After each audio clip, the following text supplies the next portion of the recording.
Ah, Jesus era o quê? Era socialista? Era comunista? Era anarquista? E se eu fizer essa pergunta para você agora? Vamos começar sobre capitalismo.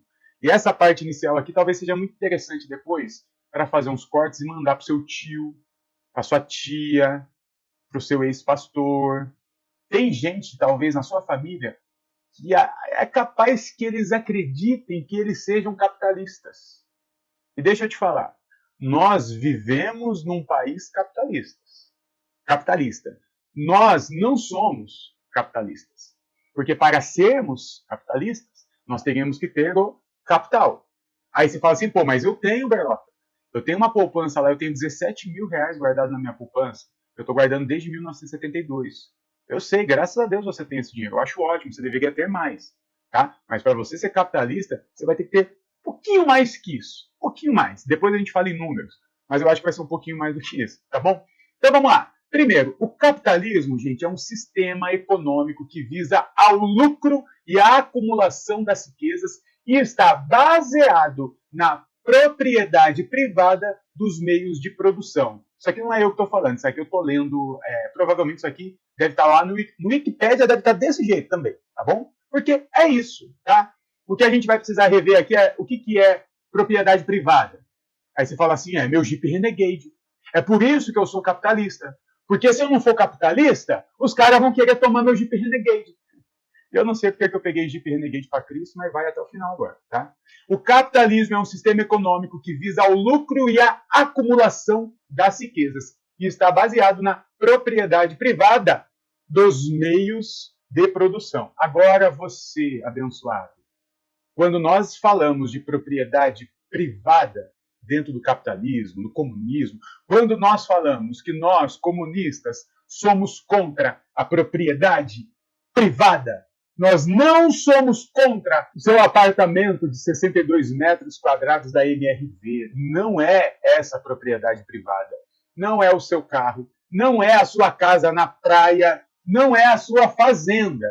Nós estamos falando, fazenda dependendo do tamanho, começa a ser. Né? Nós estamos falando de propriedades privadas dos meios de produção, irmãos. Amém, igreja? Isso aqui você precisa explicar para o seu tio. Ele acha que propriedade privada é a casa dele. É a propriedade privada do indivíduo.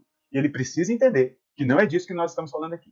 Tá? Aí você me ajuda a fazer seu tio entender essa parte, tá bom? Os meios de produção podem ser... Agora, do que a gente está falando? Quais são as possibilidades dessas propriedades privadas de meio de produção? Bom, exemplos. Máquinas, terras ou instalações industriais, por exemplo. E eles têm a função de gerar renda por meio do trabalho. Então, o que é de fato o capitalista? É o cara que detém esses meios de produção. Ele detém a indústria, as máquinas, a terra. Ele detém aquilo que faz a coisa produzir. Os meios de produção. Logo, a classe trabalhadora detém a força do trabalho. E aí a gente vai falar agora, daqui a pouquinho, dessas duas classes e da relação da classe trabalhadora com a classe burguesa, tá bom? Mas capitalismo é essa ideia de que uma pequena parcela da população vai deter todos os meios de produção. Todos os meios de produção. Aí você pensa assim, não, mas peraí. Não, porque nós vivemos num país capitalista, Berló. E por mais que nós temos aí a agropecuária e toda a indústria, eu tenho meu tio, e o meu tio ele tem um sítio em Biritiba, e ele vende queijo. Então ele produz o leite, ele produz o queijo. Tá, eu sei que isso aí tem algumas pessoas que tentam encaixar esse argumento. Tá, o seu tio ele não está produzindo, ele é um produtor local, ok? Se ele quiser entrar no mercado, ele não tem condições, porque o mercado sim é privado. O mercado sim, nós estamos falando das indústrias que detêm os meios de produção que abastecem país e continentes, ok? Nós não estamos falando do seu tio que tem 2 vacas e 4 pintinhos. Não. Nós estamos falando das grandes indústrias, tá bom? Então, no capitalismo, nós estamos falando de propriedade privada para meios de produção. E agora vamos falar dessa relação dessas duas classes sociais principais, né, que tem no capitalismo. Nesse sistema capitalista, tem os burgueses, e é burguês que fala, tá, gente? Não é elite. Lembra do Emicida dando uma surra no... Quem viu essa aí? o Emicida dando uma surra no Luciano Huck lá naquele programa da GNT. O Luciano Huck lá, não, que nós da elite. Aí o Emicida falou assim, eu não chamo elite, não, porque elite significa o melhor de cada grupo, né? E vocês não são o melhor, vocês têm dinheiro. E vocês só têm dinheiro. E quem tem dinheiro não é elite, quem tem dinheiro chama burguês. É assim que chama. Não é elite, não é nem capitalista, chama de burguês, é burguesia, ok? Burguesia. Então, os capitalistas, os burgueses, e tem a outra classe, que são os trabalhadores, é a gente, somos nós. E quando eu digo somos nós, eu garanto, eu tenho certeza absoluta que todos que estão aqui agora são da classe trabalhadora. Não existe burguês que assiste Berloff.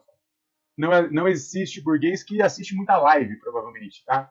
Eu não estou falando do seu tio que é um pouquinho melhor de vida do que você. Nós estamos falando da classe trabalhadora. E o que é classe trabalhadora? Talvez aqui a gente precisa dar uma atenção também. Porque quando o cara ele se torna um empresário, ou um pequeno empresário, de forma mágica, ele acredita que talvez ele não seja mais da classe trabalhadora. Olha que incrível. Talvez ele até registre agora alguns funcionários, ele tem ali 2, 3, 4 funcionários, e isso pode parecer a ele que ele já não faz mais parte da classe trabalhadora. Agora ele é um empresário, ele é o que emprega. Não, amigo, você continua dependendo do seu trabalho. Então, classe trabalhadora é quem depende do próprio trabalho. A grande questão é, você pode parar de trabalhar? É isso, esse é o corte. Esse é o corte que a gente faz entre burguês e classe trabalhadora. Eu sei que pessoas não vão concordar comigo, mas se eu tivesse que explicar para o mundo o que define classe trabalhadora e burguesia é, o burguês ele não precisa trabalhar. Ele pode parar de trabalhar a qualquer momento e ficar viajando o resto da vida. Você pode fazer isso? Quem pode fazer isso é o burguês. Quem não pode fazer isso e depende do trabalho, mesmo que você tenha funcionários, você é classe trabalhadora. E nessa relação de duas classes que há no capitalismo, você não faz parte da burguesia, logo você é classe trabalhadora. Mesmo com seu Jeep Renegade, mesmo com sua casa na praia, mesmo com os seus 70 mil reais na conta guardado, você é classe trabalhadora porque depende da sua força de trabalho. Para os comunistas, a burguesia é uma classe inútil. Inútil. Por isso que é uma classe que tem que deixar de existir. Nós não estamos falando que os burgueses, as pessoas têm que deixar de existir.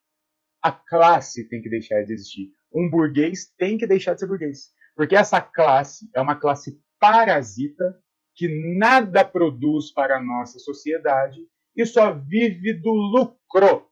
Só vive do lucro. É uma classe inútil e deveria acabar.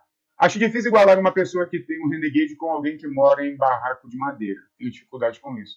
Não estamos igualando. Kel, vamos lá, vamos falar mais sobre isso. Nós estamos igualando na mesma classe dentro da relação das duas classes, das duas grandes classes dentro do capitalismo. Burguesia e classe trabalhadora. Não significa que essa classe trabalhadora esteja tudo dentro da mesma classe social. É outra coisa. Aí sim, nós temos dentro da classe trabalhadora pessoas com bastante dinheiro e pessoas dentro da classe trabalhadora miseráveis, tá? E essa diferença é culpa do capitalismo. Agora, eu acho que a gente falou um pouquinho do capitalismo, deu para dar uma clareada na mente, né?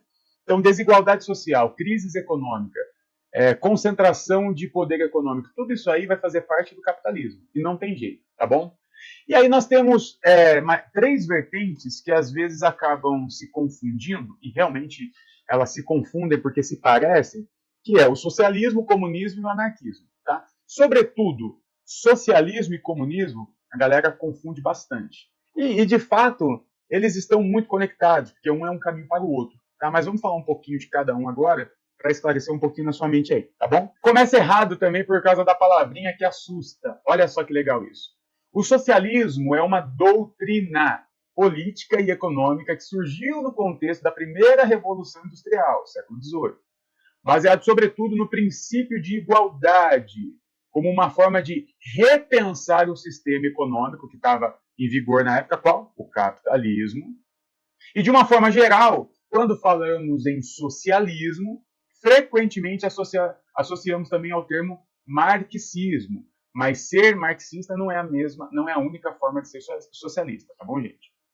O socialismo, então, é um sistema político e econômico baseado na igualdade. Agora, a questão é, quando a gente fala de doutrina, assusta, né? Sobretudo para a gente que vem de igreja. Essa palavra já assusta crente fácil. Agora, tem a doutrinação socialista, a doutrinação marxista. Gente, doutrina é um conjunto de valores, é um conjunto de ideias. Assim como o capitalismo tem as suas doutrinas, o socialismo tem as suas doutrinas. Então, o socialismo é essa doutrina de um sistema político e econômico baseado onde? Na igualdade. Propõe a distribuição igualitária de renda, extinção, olha essa palavra é forte, né? Extinção da propriedade privada, não é a extinção do seu apartamento e do seu Renegade. Quais são as propriedades privadas que nós já falamos? Os meios de produção. Então, sim, os socialistas pregam a extinção da propriedade privada. Socialização dos meios de produção, economia planificada e a tomada de poder por parte do proletariado. E aí, talvez aqui a gente já tenha que falar de algumas diferenças com o comunismo. Qual seria talvez a principal diferença do socialismo e comunismo, né? O socialismo, ele é o caminho para chegar no comunismo. Então perceba, o socialismo fala da extinção da propriedade privada, mas da tomada dos meios de produção. O socialismo, ele meio que admite, inclusive, e aí talvez tenha algum socialista aí que fique chateado comigo, mas o socialismo, ele admite a importância histórica, não sei se essa seria a melhor definição, do próprio capitalismo. É como se o capitalismo tivesse cumprindo um papel histórico que é o desenvolvimento. E, inclusive, o desenvolvimento tecnológico dos meios de produção. Agora, com os meios de produção dos capitalistas, o que é extinto não são os meios de produção, e sim a propriedade privada. E a classe trabalhadora toma conta disso. E há uma organização para continuar no mesmo ritmo de produção, só que agora não nas mãos dos burgueses, mas sim da classe trabalhadora. Então, o socialismo visa uma sociedade sem classes, onde bens e propriedades passam a ser de todos. O objetivo é acabar com as grandes diferenças econômicas entre os indivíduos, ou seja, a divisão entre pobres e ricos. O que o Marx, que é o pai do comunismo, fala sobre o socialismo? Marx, com vista em uma teoria da transição, o socialismo seria uma etapa intermediária para um sistema superior, o comunismo, tornando possível somente após o pleno desenvolvimento das forças produtivas. Missão histórica do capitalismo. É o Marx que fala que o capitalismo tem essa missão histórica e que o socialismo seria necessário para chegar no comunismo. Agora, uma coisa que muita gente não sabe é que o comunismo, dado lá como comunismo utópico, ele também visa a extinção do Estado. Pois é. Nós achamos que o comunismo ele quer um Estado forte, mas não é. O Estado forte ele faz parte do socialismo e faz parte de um começo do comunismo. Mas o comunismo utópico, que na verdade nenhum país, nenhum sistema econômico chegou lá, nós não temos historicamente um país que foi comunista em sua essência, porque todos os países, a China, a Rússia, a União Soviética, não, tinha Estado. Tinha alguma coisa do Estado presente? Então não era comunismo. Então eles estavam tentando chegar no comunismo. Então não há, na história da humanidade, a aplicação. O comunismo não deu certo em lugar nenhum. Óbvio, ele não foi aplicado. Ele nunca foi aplicado de forma 100%. Porque a classe burguesa não deixa. Agora, a anarquia, gente, talvez também... Eu ia falar que é um dos que a galera mais confunde, mas crente é tão burro que eles confundem tudo.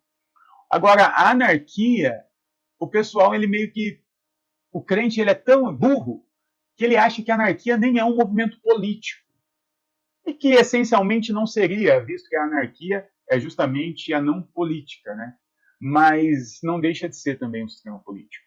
O crente, o fundamentalista, ele acha que a anarquia é mais uma rebeldia de jovens que gosta de cabelo espetado e ouvir punk rock, do que, de fato, um sistema político que foi pensado, conceituado, que tem um processo, um início, um meio e um fim. Tá? E o anarquismo, de fato, é isso. Outra coisa que o crente acha é que a anarquia significa bagunça. Por que, que as pessoas acham que anarquia significa bagunça? Porque a palavra anarquia vem lá do grego de sem governo, desgovernado. E na nossa cabeça, algo que está sem governo está bagunçado, está jogado. Mas não. Sem governo é sem governo, é sem Estado. O anarquismo diz que não há necessidade de um Estado, de um governo, dizendo o que você deve ou não deve fazer. No anarquismo, o ser humano ele tem uma consciência tão elevada de si próprio e da sua responsabilidade na sociedade que ele não precisa de nenhuma instituição para fazer ou deixar de fazer algo. Ele não precisa de uma coleta de lixo, porque ele faz a própria coleta. Ele não precisa de segurança pública, porque todos têm a consciência do lugar de cada um na sociedade. Então é um desgoverno no sentido de que não há nenhum Estado. Aí você fala assim, pô, mas isso aí não é o comunismo? O fim do Estado, sim. Agora, a principal diferença do anarquismo e do comunismo é que o comunismo... E aí por que o comunismo é mais político do que o anarquismo?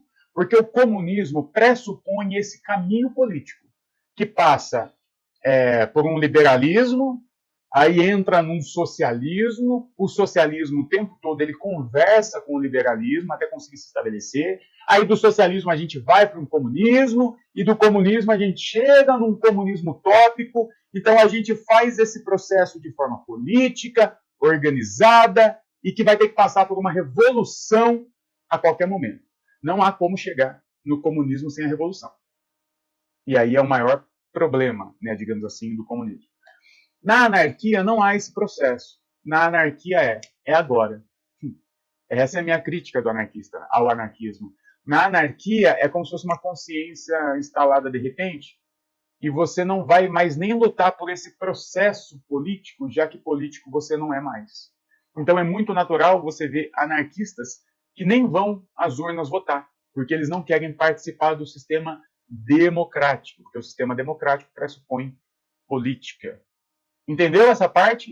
Essa parte é importante entender. Comenta aí para mim, chat, por favor. E diz aí o que vocês estão achando da minha aula de história e economia. Muito ruim? Eu sou teólogo, eu sou filósofo, hein? Pelo amor de Deus.